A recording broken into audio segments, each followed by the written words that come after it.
What's going on, guys? It's Steve. So, something very special is finally starting to happen, which is kind of blowing my mind. I've taken so much flack defending Carmelo Anthony. So much flack for the past 6 months defending this man. From all of the haters that have, for the most part, there are times where you can hate on him, but for the most part, for no reason, have hated on someone that averaged 25, 7, and 3 for their entire career. Now, lots of NBA players are coming out, lots of NBA fans are coming out, and the New York Knicks organization just exposed themselves. That whole thing with Charles Oakley and, I almost called him Danger Dolan. That's another YouTuber. James Dolan. That whole thing with Charles Oakley and James Dolan. My take on it is, what Oakley said was he was asked to leave, and then he started to curse out the owner and stuff like that. But at the same time, I also think, okay, but why would they just randomly kick you out? And first of all, why is he even paying for tickets, first of all, to Knicks game? This guy is a legend. So why is he even paying for Knicks tickets? So that's number one. But number two is, why the hell would they just randomly ask him to leave? So there's something fishy. Either Charles Oakley's not telling the truth, or there's some fishiness going on from both sides.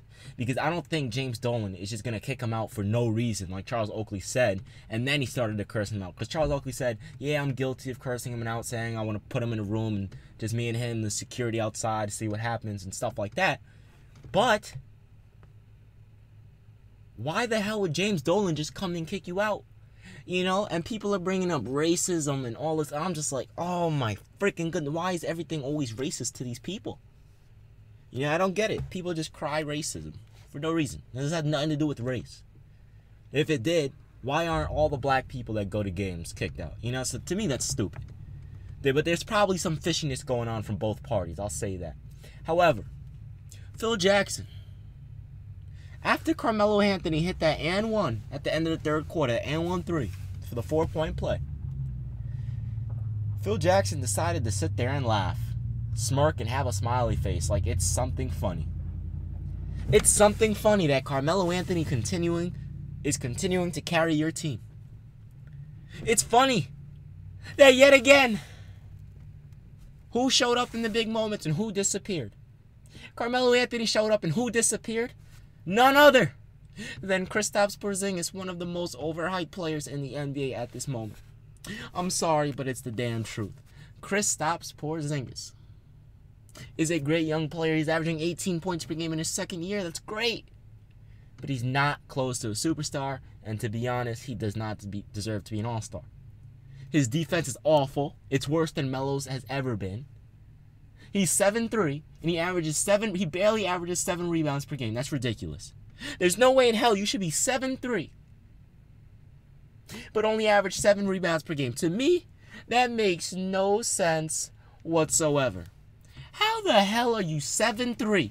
7'3", and you average 7 rebounds. Well, Carmelo Anthony is 6'8". That's a 5-inch difference. And let's not even talk about wingspan. But anyway, Melo is 6'8". His career average is 7 rebounds per game. It's really 6.6, but it's 7. LeBron James is 6'8", and his career average is 7. Dwyane Wade is 6'4". His career average is 5. Michael Jordan is 6'6". His career average is 5. And guess what? Kobe Bryant is 6'6", and guess what? His career average is 5. Listen, man. Kristaps Porzingis needs to stop taking those stupid threes. He needs to learn how to use... I don't know why he doesn't ask Carmelo to help him. Melo has the best footwork in the NBA. No doubt about it. Him, Dirk, Kobe, in the past 10, 15 years have had the best footwork ever. Tim Duncan as well. Best footwork in the league. Without a question. Look at Melo's first step. Look at his jabs. He's too good. He's too damn good. Okay? Kristaps Porzingis is 7'3". First of all, why does he not just post everyone up? How the hell are they going to stop him? All he has to do is turn around and bang. No one can block you. So why are you settling for these threes? Why the hell? This guy is averaging 4.5 fouls per game. Why? Every single game, he is getting in foul trouble. Now people are finally starting to speak out against Kristaps Porzingis. It's about damn time. I've been saying that about Kristaps Porzingis since the season damn near started. I told you guys Kristaps Porzingis is overrated. He's not as good as everyone says he is. The same thing with Jeremy Lin. He played well, but since he's in New York, he got overhyped. The difference is Carmelo Anthony did the same thing in Denver. It doesn't matter which situation Melo's in, he's going to give you his career average of 25, 7, and 3. And that's it. That's what Carmelo does for the past 14 years. And people have the audacity to question his heart.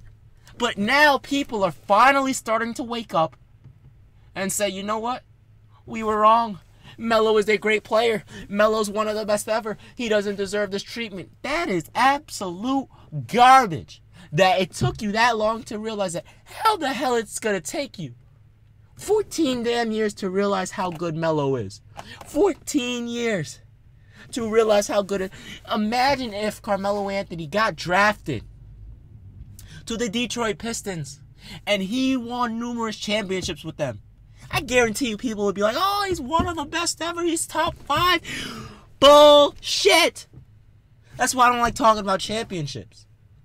You know, there's some players in the top 10 on most people's list that I'm like, I could name 15 players better than him. You know? It's crazy, man. It blows my mind. And then on top of that, Stephen A. Smith is speaking out. Max Kellerman even defended Melo. You had Chris Broussard. Shannon, what's his name? That Shannon guy from Undisputed, the football player. Shannon Sharp, excuse me. Skip Bayless. Who else? Raja Bell came out. Tracy McGrady. Chauncey Billups. Doris Burke. Who else came out? Marv Albert. What's his name? Mike Breen. Walt Clyde Frazier. People are finally starting to speak up and defend Carmelo Anthony. Spike Lee even came out and said, Phil Jackson needs to leave. Melo needs to stay. Spike Lee came out and said, I still believe in Melo. I don't believe in Phil Jackson, though. It took you guys this long to realize that. I've been saying that for the past 6 months. Hindering my videos, getting dislikes because I defended Melo. But guess what? I was right! I was fucking right!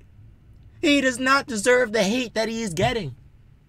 What did Melo ever do to deserve this kind of hate? He has done nothing. But first of all, he has done nothing but leave his heart and soul out there. He has the third highest scoring average in the NBA, career average, at 25 points per game, behind Kevin Durant at 27.5 and LeBron James at 27.2. Okay, let's leave it at that. And on top of that, Melo is one of 3 other players to never average under 20 points per game for a career. And guess who those other 3 players are? Michael Jordan, LeBron James, and Kevin Durant. See what I don't understand about people? Most NBA superstars don't last as long as LeBron and Melo. If you think about it, and I told you guys this, Melo is going to last longer than LeBron.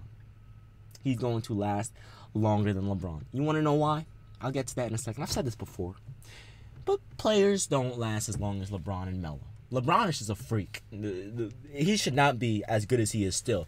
Because he should be like Dwyane Wade. Because LeBron, for a long time, relied on athleticism.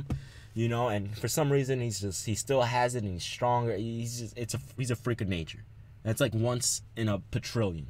That's like winning the lottery on the same night with 5 different tickets from the same person. That's how crazy it is.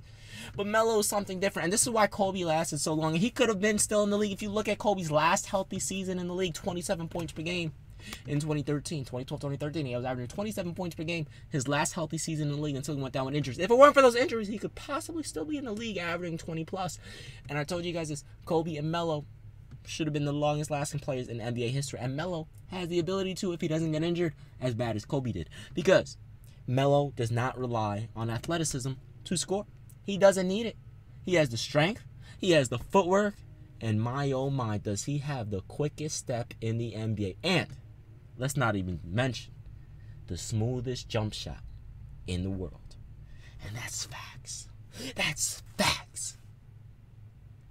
The end of the day, Melo hasn't missed the playoffs until Phil Jackson came. At the end of the day, the Knicks didn't fall apart until Phil Jackson came.